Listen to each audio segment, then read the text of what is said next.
Spring is back with us again. The flowers are in bloom. The jihadis keep on trying to make it all go boom. David Wood will tell you, and I will back him up, that anyone who stands with them must be one sick pup. Ladies and gentlemen, it's This Week in Jihad. I am Robert Spencer. We have here the great David Wood. We start on time because I am old. And we are actually 24 hours late today because yesterday the Gins got my website and I couldn't get to any of the articles.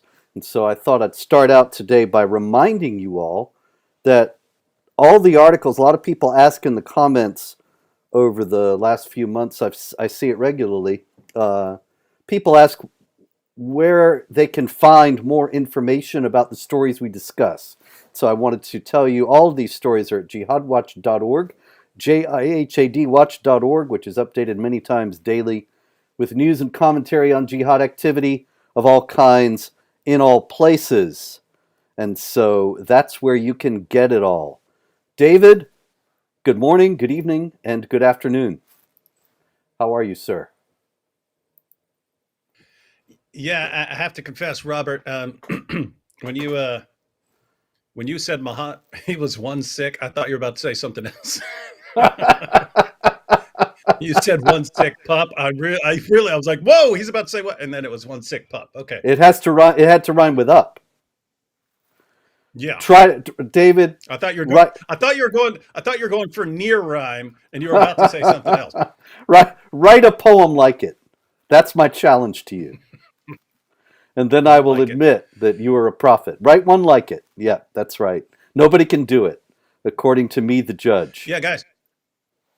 So Robert starts off these live streams. He starts off the episodes of This Week in Jihad with poems, and he repeatedly challenges people to write something like it. And no one has ever been able to meet the challenge. And no one's even tried to meet the challenge. But if you do, just keep in mind, I'm the judge of who's the winner and who's the loser, because that's how Muslims do it, right? They say, if you the Quran, and oh, by the way, we're the judges of the contest, whether you've actually written something as wonderful as we're the ones who judge the contest, because that makes sense. And which is weird because it's supposedly a challenge for unbelievers, and yet Muslims are the judges. It's like, I don't know, it's ridiculous. And then I don't understand this kind of thing, where here we started with the poem, we talked about the poem, and then what do we get, David? We get this. No poem tonight? I do not understand. It's just one of those things, ladies and gentlemen. But anyway, what we have tonight was actually a poem that has a direct relationship to the news. So that's a first in all the years that This Week in Jihad has been running. Since, what was it, the late 60s, David? We have never had a poem that actually had to do with the news. But I will repeat, actually, let me get it here out of the trash. Anyone who stands with them, the jihadis, that is, must be one sick pup. Anyone who stands with them was chosen, actually, because that's what they're doing. That's the big news this week. And the story is that there are leftists and jihadis, and they're setting up camps, encampments, actually, they're calling them, right now at Columbia University, at NYU, at all these universities and colleges all over the country.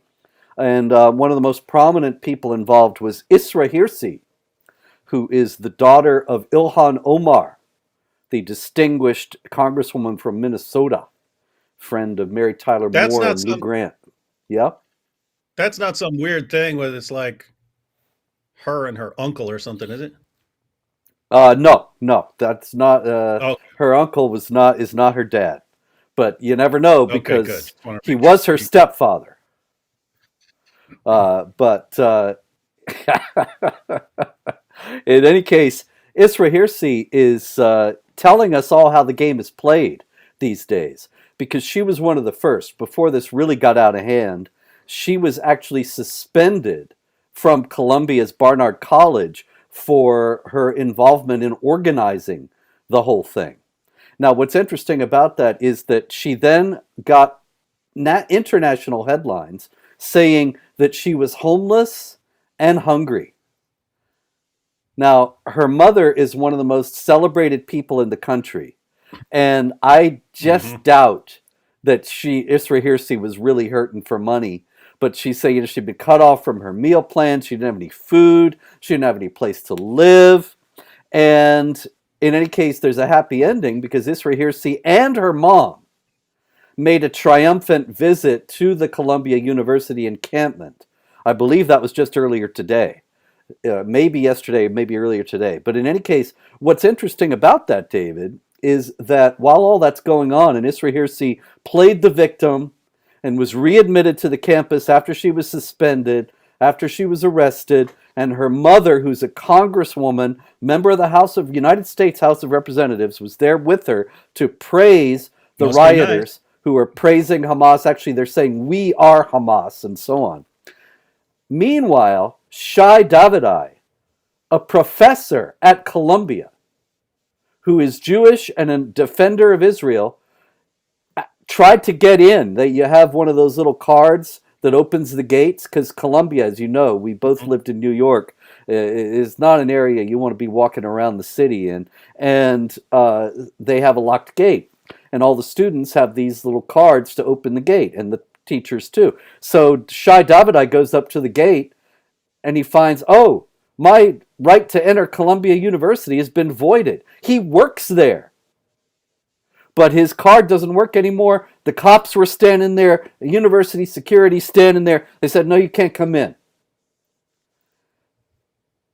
But Well, and in Isra Columbia's Hirsi, defense, he is Jewish.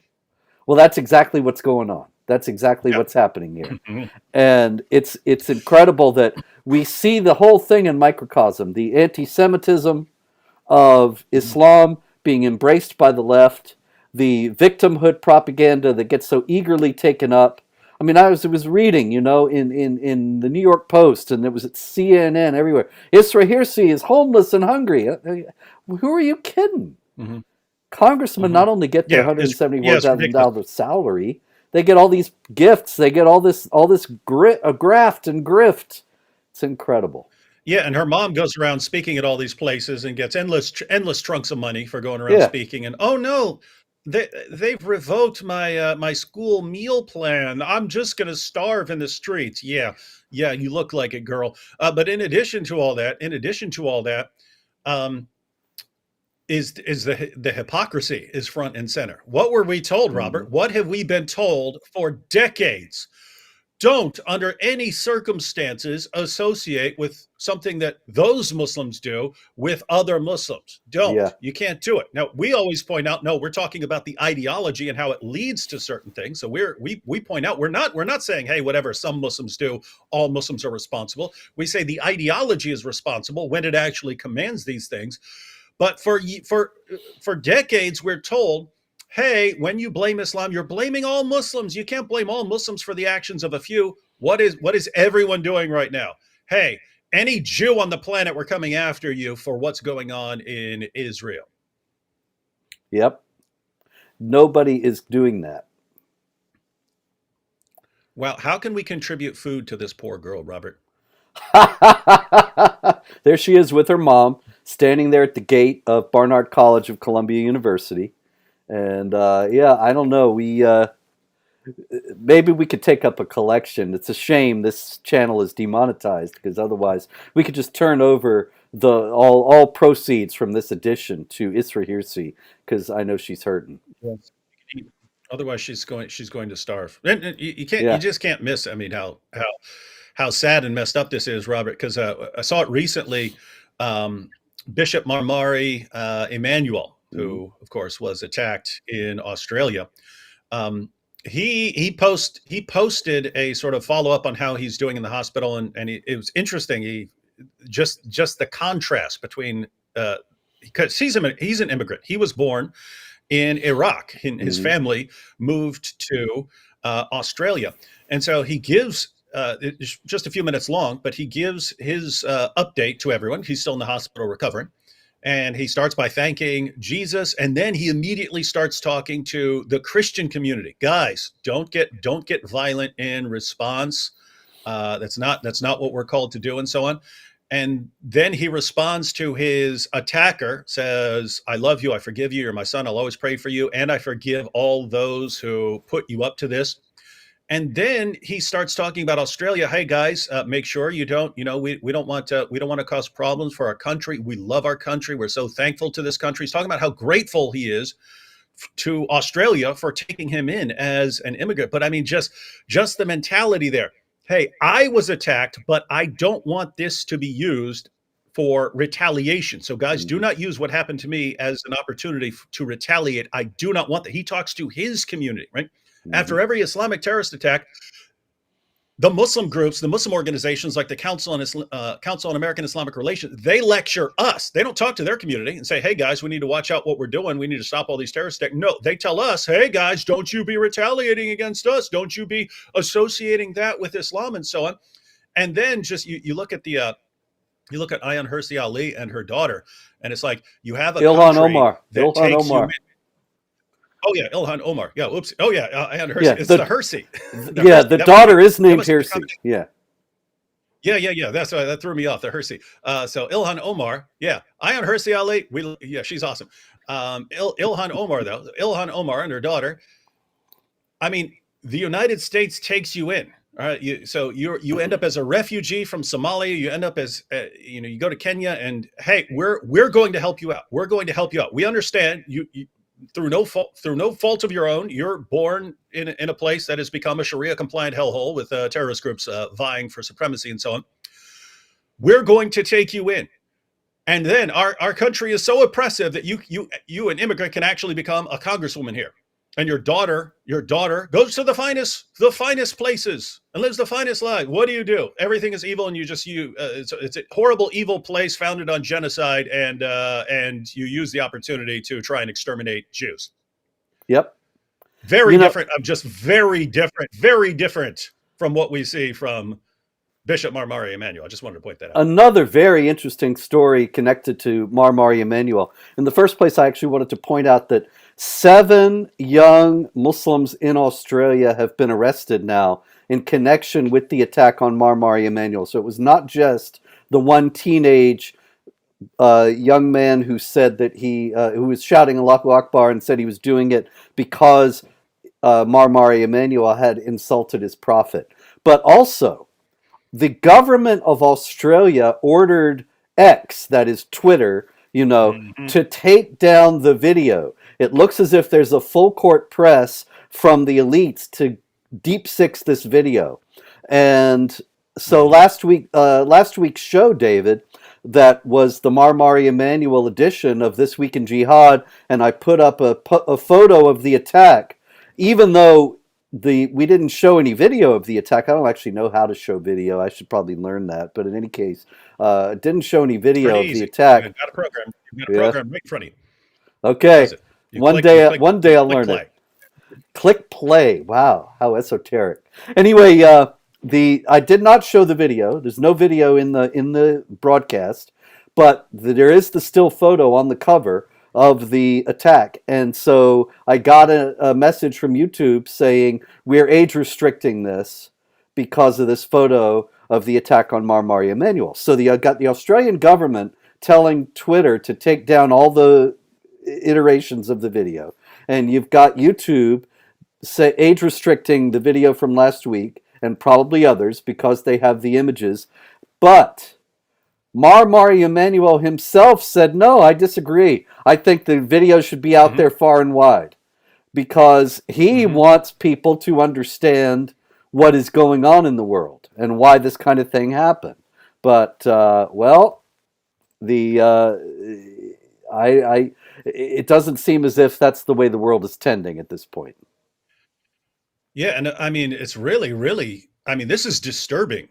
Australia is saying that they want this content banned worldwide, and they think that they get to tell a platform like X that even if the guy who was attacked says, no, I think this footage should be available, the government of Australia believe they can tell, because keep in mind they told X, we want this footage taken down, and X complied in Australia. They said, okay, if you don't want this footage available in Australia, that's your country. Mm-hmm. Australia is saying, no, this has to be for the entire world. We don't want we want to control what your social media platform makes available to the entire world, or we're penalizing something like $750,000 a day penalty if that for every day they leave this up. But I mean, think about what a horrifying precedent this sets. I've had tons of videos blocked in Pakistan. Guess what? I would point out when Pakistan blocked a video. I'm not going to complain on some legal basis. It's your country. If your country says, "All right, that sucks that you're that fragile," but it's your country. If you want to say, "Hey, we're the government. We're not making it available in our country. What can I do to stop it?" Imagine a world where Pakistan gets to tell the entire world what they are and are not allowed to see. It's That's coming. the precedent that Australia is setting. That's the precedent that Australia is setting. We in our country can decide what the entire world is allowed to see on social media. Gosh, I hope they fail. And I'm glad Bishop Marmari Emanuel sees what's going on and says, no, don't use this situation for that either. Indeed. So it's very interesting. He says to his community, hey guys, don't use this to go out and commit violence or to riot, but also don't use this to shut down freedom of speech. Yep. Yeah, it's very interesting because old Twitter, before Elon Musk, was heavy into this idea. They were censoring everybody. I was going to say left and right, but they didn't actually censor anybody on the left. And I used to get notices on a fairly regular basis. This post or that post, whichever ones, would be against Pakistani law. And they would send me an email saying your post is in violation of Pakistani law. And I thought, and you think I care? But anyway, for them, No, Pakistani it law should was be. probative. In a sane world, they would send you a notification and say, your post is against Pakistani law. Congratulations. Here's a medal. That's how it should be. Yeah. And they would your be flag. sending the guy, the Pakistani guy who, for over a year, was sending me death threats pretty much every day and making these videos and doing all this stuff. He's gone quiet. I don't know. Maybe he's on his way here now. But anyway, he should have gotten emails from Twitter saying you're in violation of American law. Respect the freedom of speech, buddy. But of course, that never happened. Anyway, lots of jihad, David. I think the main story, aside from the demonstrations all over on college campuses, which we can return to because there's much more to say about them. But in Egypt, Muslims in the Minya province, which is a heavily Christian area in Egypt, were attacking Christian homes, and this was after, excuse me, after the government allowed for the construction of a church. Now, why would Muslims be enraged over the construction of a church, David? Surely it's a religion of tolerance. No, that's some of the stuff you see in Sharia, like the Pact of Umar, who was apparently some later Umar or something. But you see the requirements that were put upon the Christians when they've accepted dhimmi status, and part of the agreement is you can't construct new churches. You can't repair old churches. If your roof is falling in, you can't even repair it.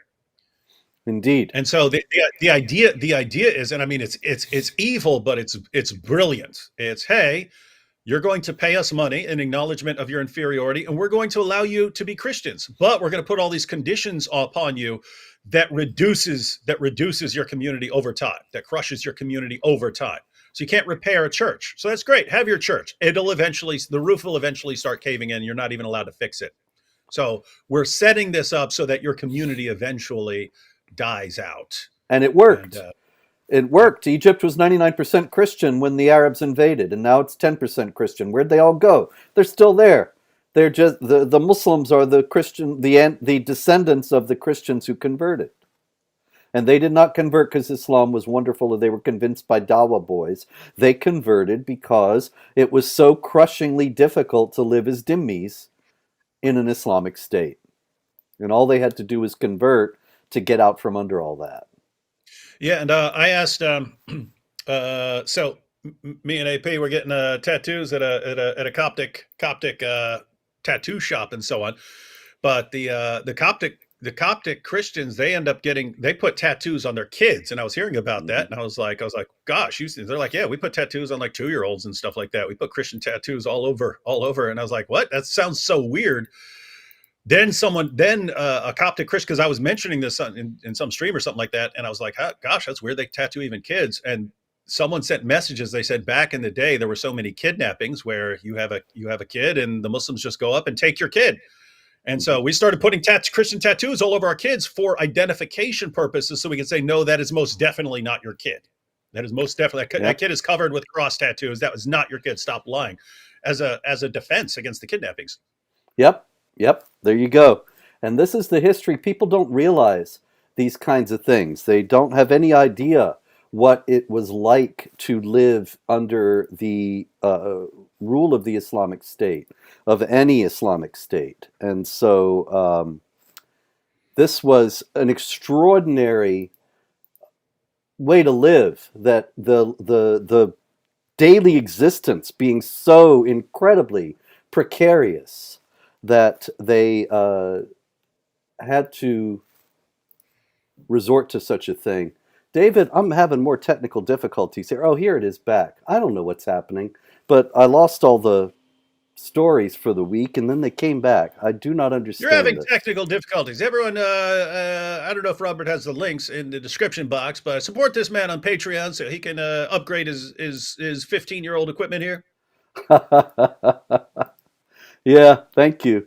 Uh, it's a strange thing, you know. Once again, I remind you, we are demonetized here. We have no super chats because YouTube thinks it's some terrible thing to oppose jihad. And I'm on the lists of the Southern Poverty Law Center and the ADL and all these groups that supposedly track hate, but what they really do is throw a lot of hate on people who don't toe the line and do what they want. And so if you can help us out with at Patreon, at jihadwatch.org, that would be much appreciated.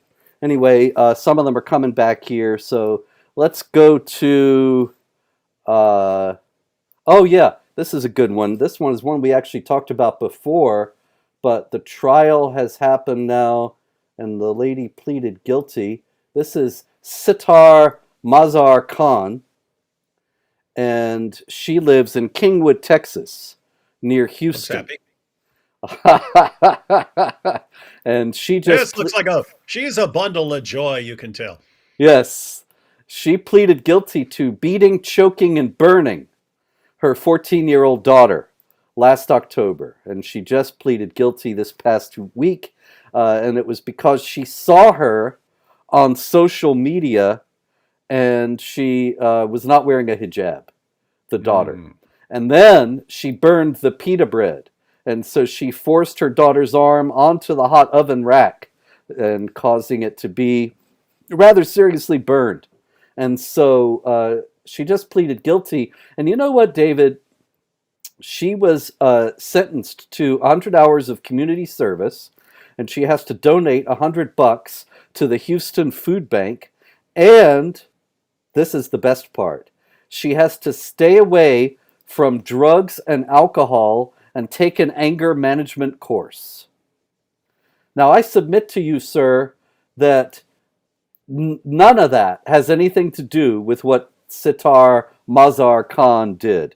Drugs and alcohol and anger management have nothing whatsoever to do with how she treated her daughter. What does? What do you think? Do you have any clue?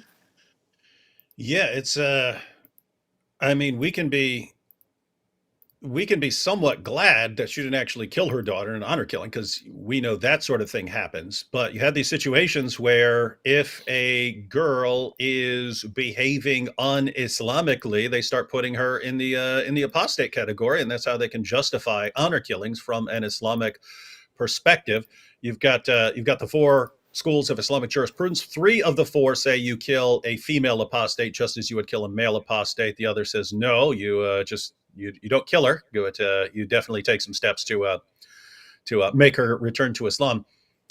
So three of the four schools of Islamic jurisprudence say you kill a female apostate, and Muhammad also said that you should carry out Allah's punishments even on your own family members. So it becomes extraordinarily easy to justify killing even a family member for not following Islam properly.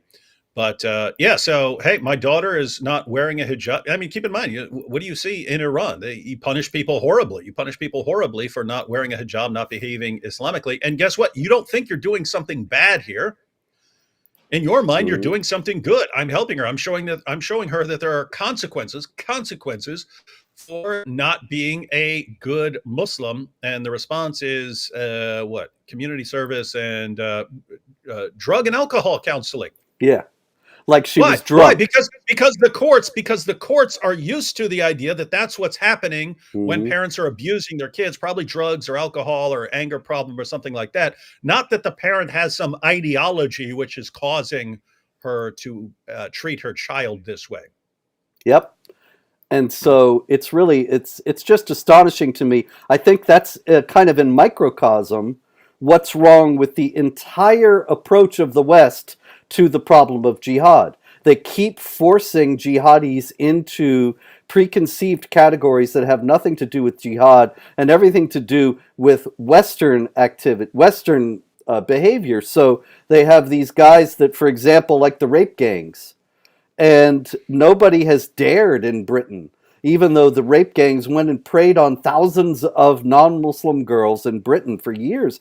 They treated them all as separate rape cases, as if these guys were ordinary rapists like Western rapists. And never, ever did anybody even come close to saying, wait a minute, why does this keep happening? Is there an ideology behind this that's justifying this? Nobody got even close to that. Yeah, because one of the things that kept coming up in these cases of these grooming gangs was it would be a family affair. You'd look at the names on the list and you start looking into them. There'd be like 15 people involved in this case. And it's like a guy and his two brothers and his cousin and his dad and his uncle. It's like the entire family. So what is it that is normally if a guy's raping, he needs to keep that stuff quiet. You need to keep that stuff quiet. You keep it a secret. It's not, hey guys, come over for this big rape we're committing. I mean, if I were to call up my brother, say, "Hey, I got an 11-year-old girl over here. Come on over here and let's all get together and rape her." There's going to be some questioning of whether I'm serious or not, or if I'm joking or something like that. But I mean, if my brother were to find out I'm serious, I'm getting clocked. I'm getting clocked if he thinks I'm serious about us getting together and raping an 11-year-old. There's going to be a bloody battle over that stuff. In the Islamic community in the UK, no. Oh, you got an 11-year-old girl? Everyone, come on, party over here. Tell everyone we got a party with this 11-year-old girl. But you're right. It never crosses anyone's mind.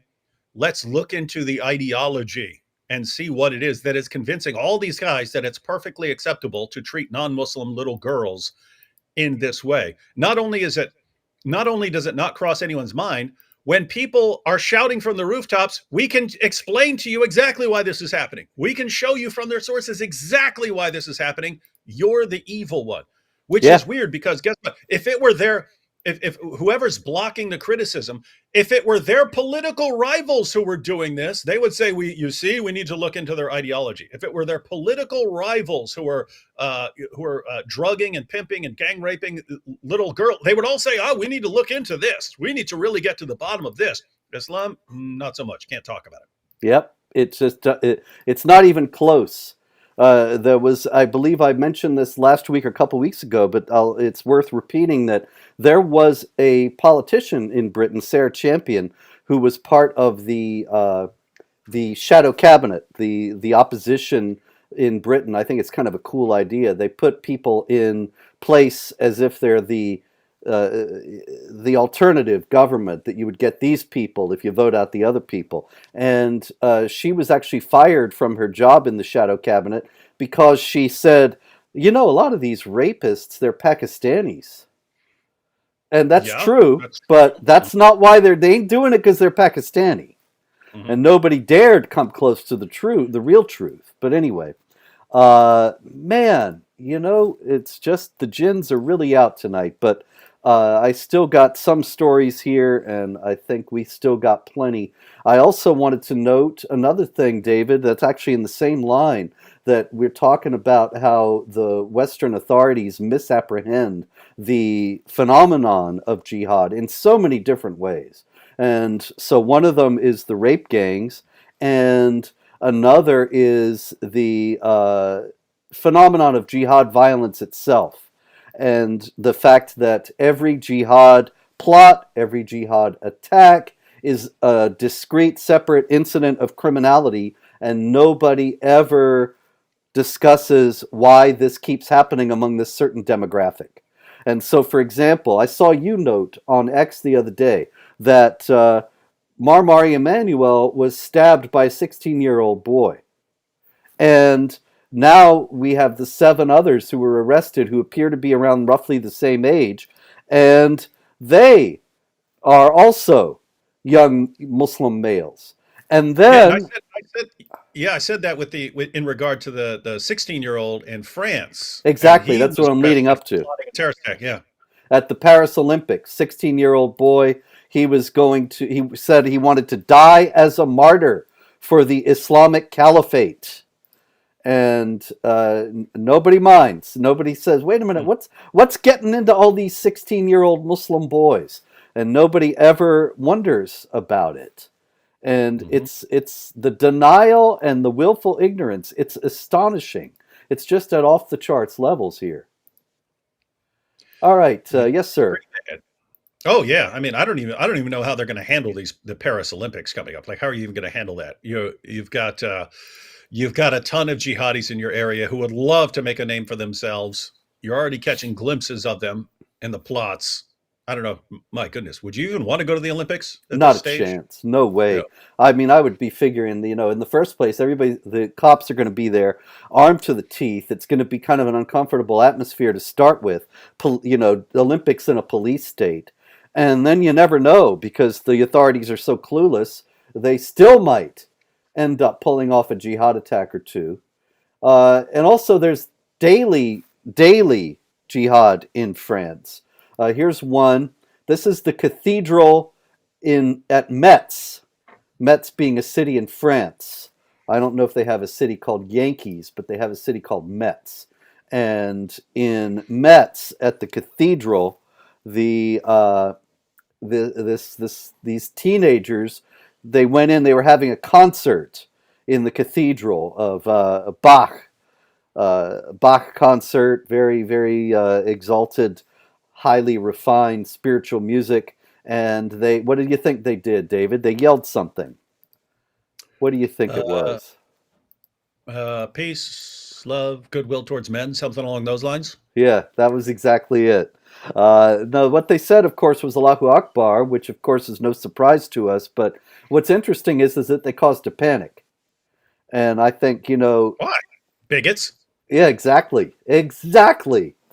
That, I remember a few years back, there was a big full court press with Omar Suleiman and Zainab Chowdhury of the Council on American Islamic Relations and others, and they were saying, look, Allahu Akbar is just something that Muslims say all the time when they want to praise God, and it's nothing to be scared of. And Hmm. I was thinking, man, they're really going to have a lot of blood on their hands if somebody blows himself up and they nobody runs when they scream Allahu Akbar because CNN and the New York Times told them that it was okay and benign. Hmm. But here again, nobody seems to care. Yeah, what's funny is you're familiar with this. So after Bishop Marmari Emmanuel was attacked, uh, there was a very quick rush to on social media to say that he was attacked by a Zionist Hmm. Oh yeah. because he said because he was talking favorably about Palestinian children and hey, we need to care about Palestinian children and so on. So saying he was, and even Andrew Tate said this man was attacked because of his anti-Zionist claims and so on. He actually deleted it, but what is still he deleted his tweet once it was exposed and he got community noted and so on. But Tommy Robinson's response is still up, and he said the guy was shouting Allahu Akbar. What's interesting is I went and looked through the responses to Tommy Robinson, and it's like over and over again. What are you talking about? Jews can say Allahu Akbar just means God is great, so Jews can say that too. A Zionist would say that too. And it's like, Yeah. are you guys absolutely insane? Are you complete lunatics that a guy rushing into a Christian service against a guy who has been blasting away at Islam? I mean, regularly. He's not mean. He's not going after he's not going after like Muhammad and Aisha and so on. But he's talking about the problems with the Islamic view of Jesus, and he points out some of the contradictions in the Quran and so on. And someone goes in there, stabbing him, yells Allahu Akbar, explains why he did it when they've got him on the ground. You should have said that about my prophet. And the conclusion is, yep, definitely Jew. Yeah, I got that a lot. I was out there on Twitter that day, and people were saying, people scream Allahu Akbar to make Islam look bad. And I said, okay, great. Give me one example. One time anybody ever did that. And I will grant you the point. And of course, there wasn't any. Well, you know how incredible it is. Yeah, and it reminds me when Hatun was attacked at Speaker's Corner, and they're saying it was by a Christian. The Christian was offended because she was mocking Allah. It's like, Yes. you guys are.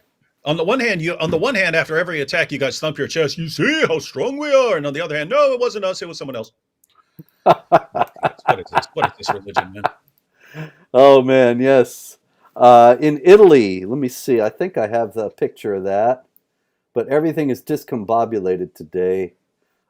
Sorry about that. See, for some reason, the site keeps going down. My site, not anybody else's. Yeah. And I asked the tech guy, and he said, your site is not down. It's fine. So it's something localized in my machine here, but I don't know what. Anyway, so I had all these stories open. That's why I said everyone should sign up for Robert on Patreon. Yeah, that would be great. To get you a powerful system that is immune to these But problems. I can do a lot of these from memory because I still have the photos. So here, you'll know this guy. This is somebody we all know and don't exactly love. He's a rock star. Yeah, exactly. That is... They put him on the cover of Rolling Stone. Cover of a Rolling Stone. Terrorist. And they put him on the cover of Rolling Stone looking like a 70s rock star. Yeah. On the cover of the Rolling Stone. Rolling Stone. Gonna get my picture on the cover. Gonna buy 5 copies for my mother. All right. By the way, I mean, we pointed this out when it happened. Guys, you're making it look like being a terrorist is cool for young people. What do we see? All these right now, we see all these 16-year-olds. I want to be a jihad. Because this is, for those of you who might not know, this is Jihad Tsarnaev, who is the second and the only surviving Boston Marathon jihad bomber. And when he bombed the marathon, he became a star and was on the cover of Rolling Stone magazine. And all these witless girls started treating him as if he were a rock star and going around with signs, free Jihad, and so on. And you can see he's a charming guy. He did this to the camera that's in his cell. And the story is that he's getting all this money. People actually still are sending him money because they're fans. And so he's collected $24,000 while in prison. Nice. And he, not only that, but he owes $100 million to the families of the victims. And he hasn't paid them a thing. And they're trying now to take the 24 grand. And of course, his lawyers are fighting very hard to keep it. But really, why is this guy getting any money at all? It should immediately be confiscated and given to the victims' families. Yeah, I'd say so. So yeah, guys, in case you don't know, if you're wondering what money does, you could buy stuff in prison. You can buy stuff from the commissary. So you get your regular food trays, but you can also buy, a radio or a watch or something like that. I don't know what the rules are in his prison. You can also buy different food. So you want some ramen noodles or something like that, bag of chips, you can buy all that stuff. So people can send you money. And generally, it's a good idea if you know someone in prison to send that person money. If it's a terrorist, no, don't send them money. And if you are a terrorist and you owe tons of money because you killed people, yeah, your money should be confiscated. Yeah. Uh, so, Lala Sati, I got her picture here. This is a young Christian woman in Iran. And Lala Sati is 45 years old, and she actually went to Malaysia and requested asylum. And when she was in Malaysia and requested asylum, she converted to Christianity and was baptized in Malaysia, but did not work out her asylum request in Malaysia and returned to Iran, not altogether willingly, and is now in prison, was sentenced to prison on her return to Iran. And she was imprisoned, David, for acting against national security by connecting with Zionist Christian organizations. Now, what on earth does Zionism have to do, and why would the Islamic Republic bring it in to a case of a woman who left Iran, became a Christian, and then returned to Iran? Well, it's easy, and they can play sort of fast and loose with you come up with these general things, and you're messing around with the church and converted you. You see, you're connecting with Zionism. That's a charge they have on the books. The other thing would have been to charge her with spreading mischief in the land or causing corruption by being a Christian. It's going to be one of those things. And that would be even worse, probably, because causing corruption in the land, of course, right in the Quran, what are the penalties for that? So execution, crucifixion, dismemberment, chopping off body parts, or depending on the translation, imprisonment or exile. So those are the punishments for causing corruption in the land. And I mean, what's bad is when you look at the commentaries on what qualifies as causing corruption or spreading mischief in the land. Even unbelief is listed by Ibn Kathir as something that's causing corruption in the land. So the disturbing part is this very general claim: hey, if you cause corruption in the land or if you make mischief in the land, then there are all these penalties. Well, you can accuse almost anyone of doing that at any time. So that's why it's dangerous. And governments like Iran, they take advantage of this. And hey, anyone we don't like, we can just say they're causing corruption or doing this or that. We expect that sort of thing from Iran. The disturbing thing is how screwed up various countries are when it comes to asylum. I mean, they let in people who want to completely destroy the country, and then you have actual ex-Muslim Christians or ex-Muslim atheists or so on, or critics of Islam, and they won't hesitate to send them back to a Muslim country where they're going to face imprisonment or death. Yeah, And well, that's happening now with Salwan Momika, right? In Sweden, he burned the Quran. He grew up in Iraq. He knows what damage the Quran can do. That's why he dislikes it. And they want to send him back to Iraq. And in Iraq, excuse me, he would be certainly killed. Maybe you caught the same virus as your computer there. Yeah, that must be it. Yeah. Yeah, but think about this because, guys, I mean, the system is so screwed up for various countries. Here's the actual situation. This guy, if he were returned to his country, is going to be killed. He's going to be killed. There's no dispute. He's going to be killed if they send him back. They want to send him back anyway. Why? Because as they're going through the paperwork, is this guy going to be killed? They'd have to have a discussion of what Islam teaches about these things and why he's going to be killed. And they won't touch that. They won't touch that because that would make them Islamophobic. So they're actually sacrificing human beings on their altar of not offending Islam. Yep. All right, I got a story out of Germany. Okay, you're over 1,000. Over 1,000 is good because, well, the Jinns have knocked half the stories out for this week, but they can't keep us down, David. So They're we like got they're like Allah. They cause a little bit of trouble along the way, but they just can't stop us from doing what we want. yes. Uh, so I got a story out of Germany. Jugendliche Terrorzelle gefasst. Uh, I was asked actually by somebody to do an Indian accent, and I thought, no, people will be offended. I'm not even going to do the German one too much today, but people are I'll do offended it. by accents. Hi. Hey, Yes. I was talking to AP, and I was talking about like I don't know. I'm trying to figure out like I think there's something about a language that wires your brain in a certain way and Yeah. can make you more dangerous. And I was just like, hey, if you had these Germans going out against these French in World War II, even if I didn't know anything about them, if I just heard one group going and I hear the other people going feel with my croissant, I would be like, oh, those guys are gonna mop the floor with those other dudes. Yeah. So Yeah. I actually wonder if these things are connected. Anyway, They might well sorry about be. I mean, look at the Italian army that is famous for losing. And what's that. the other one that's famous for losing? The French. There you go. Anyway, okay. Young terror cell in Dusseldorf.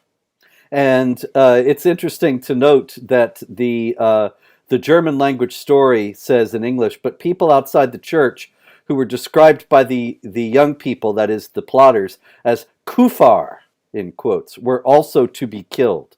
So the German press is reporting that in Dusseldorf there was this group of German, not German, but Muslim young men who were going to attack at a church on Ascension Day, which I believe is coming up. I mean, I'm an Orthodox Christian. We haven't even had Easter yet, but I think in the West it's getting up to Ascension time. And they were going to do a jihad massacre at a church, and they were going to kill people that the German press identifies as kufar. Uh, who are these people? Who could they possibly be? These are the unbelievers, ladies and gentlemen. That's if you're German and you're not a Muslim, that's you. Indeed, but I had to laugh when I saw this German report because it acts like Yeah, it's some there's some special little mysterious group. group.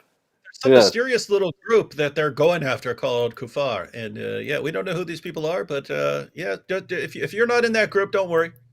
yeah, nothing to worry about at all. And meanwhile, in Pakistan, there was a similar story of on Western Easter, which was what April 7th. I don't remember, but anyway, it was a few weeks ago, and there was a Muslim who vowed to keep the Christians from celebrating Easter, and he set fire to their church building on Saturday, March 31st. Oh, I think Easter was Saturday, March 30th, and then Easter was March 31st, if I recall correctly. Pastor Alphonse says, our church was targeted around 3 a.m. on Saturday. The huge fire burned everything inside the church, including holy books, the sound system, furniture, and curtains. We strongly suspect that it is a case of arson, but the police and administration are trying to hush up the matter by terming it an outcome of a short circuit in the electricity wiring.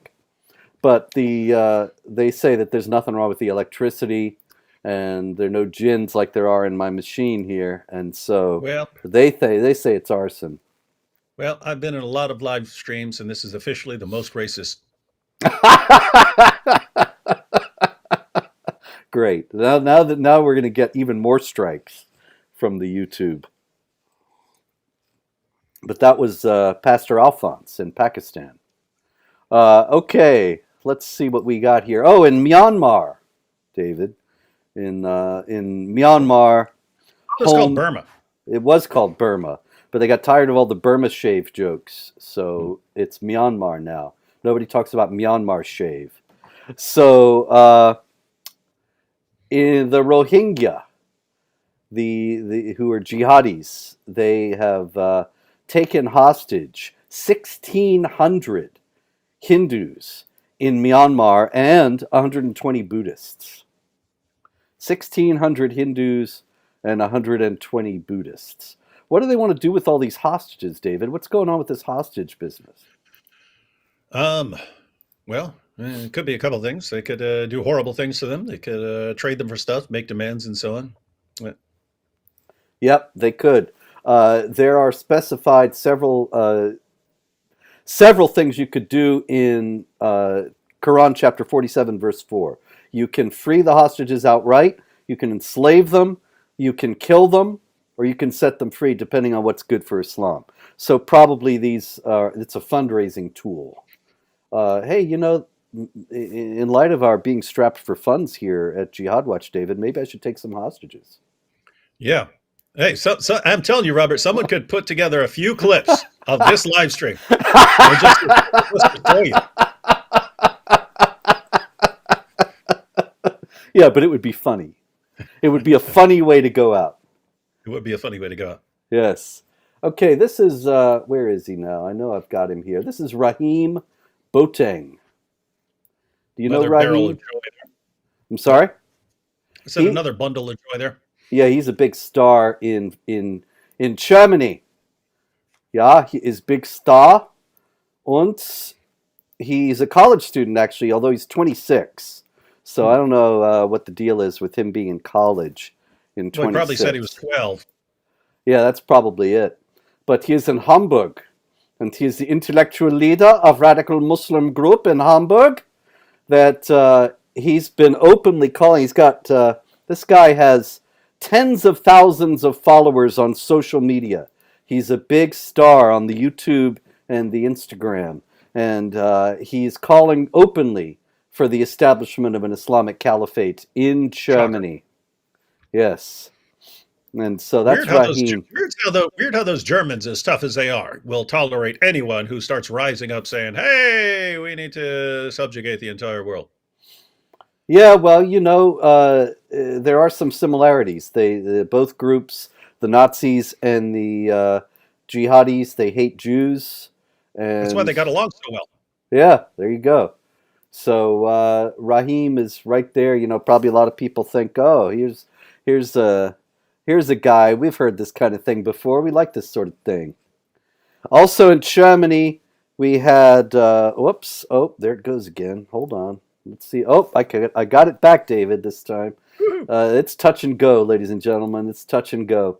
This was in Bremen, in the city of Bremen.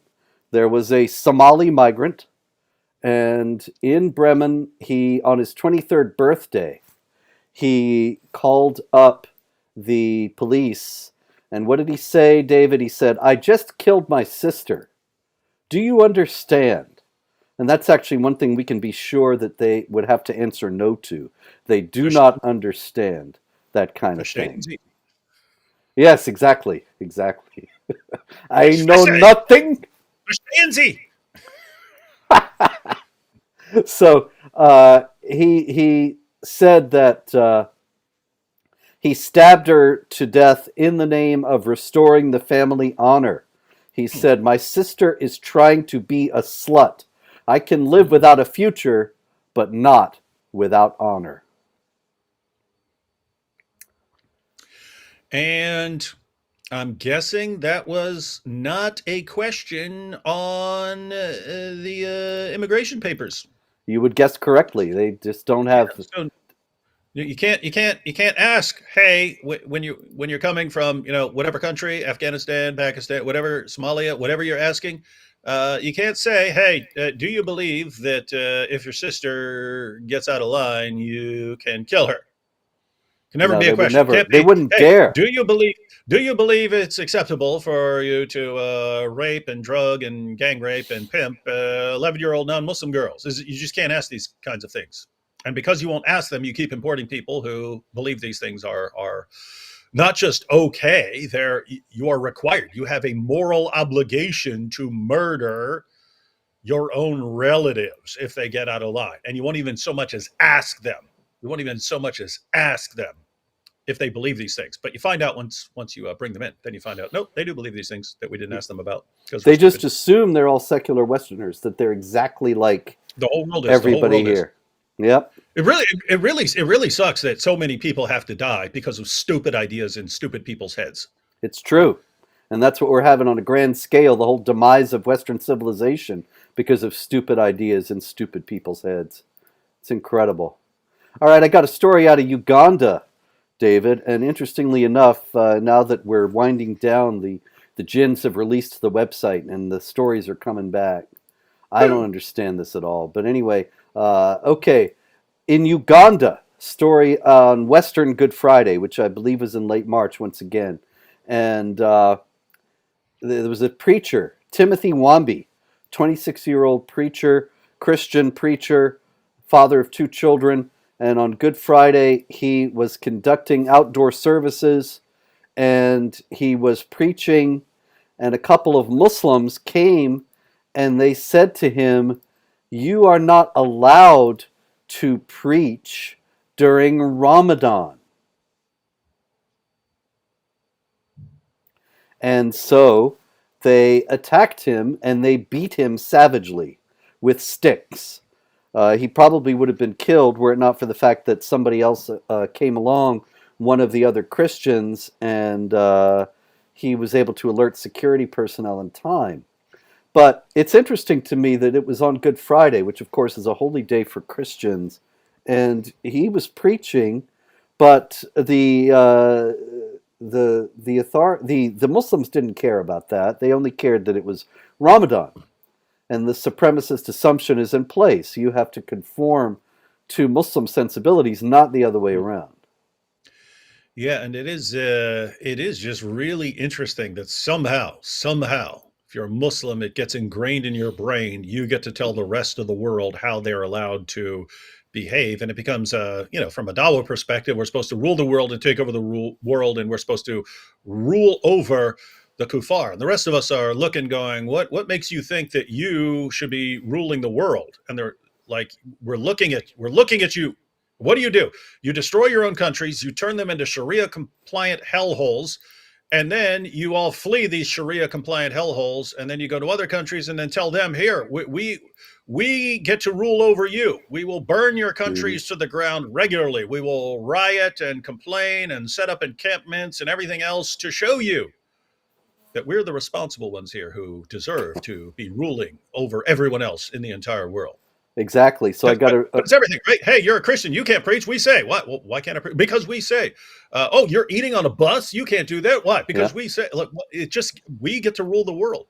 Somehow their religion convinces them that the people I would trust least on the planet to rule over me, these are the guys that should be in charge. And Allah's doing a bang up job and picking some winners. So a related story out of Italy: three migrants from Tunisia, and they savagely beat a fourth migrant after accusing him of attending the Christian church. Now, what business of it was it of theirs that he was attending church? None whatsoever. But like you're saying, they are in charge of everybody else's behavior. And so that was that. And speaking of which, I think we should end up on this. This is, of course, one of the police officers. You know this one. This is one of the police officers, and the guy who's cut off in the frame here was a social worker, and they went to visit a Christian's home in Britain because he wrote on social media after Marmari Emanuel was stabbed, "Christians should stand up." And you know, David, I got to tell you, the first thing I thought of when I saw this story in the video was Ali Dawa. Ali Dawa says, we are going to come and kill the apostates as soon as we're going to go door to door, right? And kill the apostates as soon as we take over. Do you think any cops have ever visited his house? Nope. Yeah, me and AP did a live stream about this, showing the difference between how Muslims and non-Muslims are treated in the UK. Because there's that clip of a Jewish guy saying, "Hey, I'm just walking home from synagogue," and the police are saying, "You can't do that here. You can't walk through here. Your presence will be too enraging to these other people because you're openly Jewish," meaning he had a yarmulke on. Because you're openly Jewish, you can't come here. You have to go out a different way. We're going to escort you out. And they tell them we can either escort you out of here or we can arrest you. But under no circumstances are you, a guy who's openly Jewish, allowed on this public street in London. And so there's that. There's a video of of a British Christian woman who was praying Hmm. near an abortion clinic quietly. She wasn't protesting. She wasn't yelling. She's silently praying in her own mind. They arrested her. You have Tommy Robinson, who's repeatedly arrested for stuff we do all the time, Hmm. criticizing Islam and things like that, reporting the news, reporting stuff that goes on. And then, of course, you have this guy who, hey, why can't Christians stand up when, and he was talking about the Bishop Marmari Emmanuel attack. He's talking about something that happened in Australia. Why aren't Christians standing up? Police come to him. Meanwhile, you've got the Dawa guys talking about Ali Dawa. There's another clip of Ali Dawa saying he wants to be sitting there eating popcorn, watching apostates being executed. You have them making videos about being in polygamous marriages and taking secret second and third wives, not just secret from the government, but secret from their own wives. Huh. Because if your wife is going to be upset that you're marrying your Dawa buddy's child bride and stuff, I mean, daughter or something, 9-year old daughter, you don't want to have to deal with her being upset, so you just keep it a secret. You keep it all The a the secret. the whiteboard lady, What's that? the Oh whiteboard yeah, yeah, lady. yeah. That's a different one. But no, they have an entire No, an entire live stream. didn't Oh he yeah, do a live stream where he doesn't let the yeah. wife talk, and she Yeah, he writes doesn't let on his the wife talk. She whiteboard? has to. Yeah, he's careful to brag though. That's her choice. She chooses to only communicate via whiteboard to show what a devout, obedient Muslima she is. But keep in mind, you've got all these guys saying all these things. They don't get a visit, but if you say, "Hey, we should oppose this," police show up at your door. Yep. Want to have a They sit want down with you. everybody to surrender and give up. And it's Uh, Robert. It's the same. It's the same thing. We could have predicted this when you got the Lee Rigby attack years ago. that's when And I was meanwhile, banned. they just keep bringing in all these jihad preachers calling for the subjugation of the UK. You go over there and you have to be blocked. You're the one who criticizes the jihad. You have to be blocked from even entering the entire country. Once they had that mentality, jihad, good. Anyone who criticizes jihad, bad. Sharia, good. Anyone who criticizes Sharia, bad. It's like, what do people think is going to be the result of this? And it's him. No, Hatun. She was surrounded. She was surrounded by Muslims screaming at her.